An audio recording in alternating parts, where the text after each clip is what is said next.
আজি বনাব লৈছোঁ লাড়ু আৰু ইয়াত দেখিছেনে নাৰিকল ৰুকি লৈছিলোঁ। তো জুইতে বনাওঁ কাৰণ ভালেখিনি বনাম, সেইটো কাৰণে জুইতে বহি ল'লোঁ। সেয়া প্ৰথমতে নাৰিকলখিনি ভাজি লওঁ আৰু পিঠাগুড়িখিনি আগতে ভাজি ল'লোঁ, তাৰপিছত নাৰিকলখিনি ভাজি ল'লোঁ, তাৰপিছতে গুড় কাটি ল'লোঁ।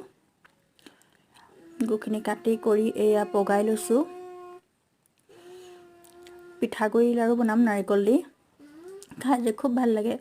আৰু এয়া হৈ গ'ল। তাৰপিছত এতিয়া এইখিনি নাৰিকলখিনিত গুড়খিনি ঢালি দি তাৰপিছত এতিয়া পিঠাগুড়ি দি যাম।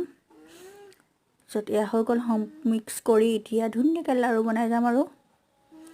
আৰু ভালেখিনি লাড়ু বনাইছিলোঁ, 350-400মান লাড়ু বনাইছিলোঁ। আৰু এই দেখিছেনে ইমান লাড়ু বনালোঁ।